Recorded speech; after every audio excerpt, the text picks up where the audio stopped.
I'm a TIFA member because I was studying at the University of Texas in Austin, working on a PhD, when my son was involved in a situation that caused him to get arrested and charged, and went to trial. He went to jail and went to trial, and it was the first time I'd ever gotten involved with the criminal justice system or my son, our family.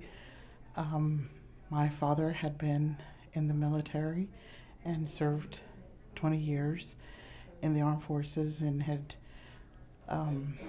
he was a Green Beret. And like I said, I was working on my PhD, and all of a sudden we found ourselves in a situation, my family found itself in a situation that we knew nothing about. It was a whole new world that we had never been exposed to. And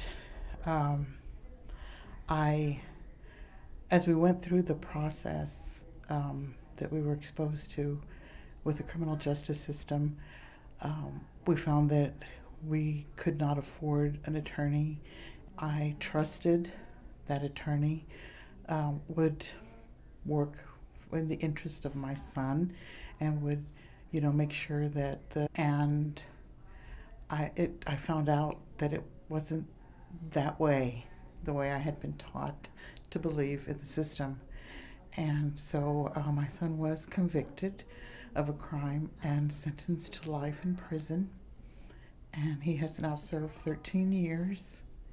And when he first went in, because I didn't know anything about the criminal justice system, and being an educator myself, I'm an associate professor at a college. And so I started doing research, and it was a whole new type of education that I had to give myself.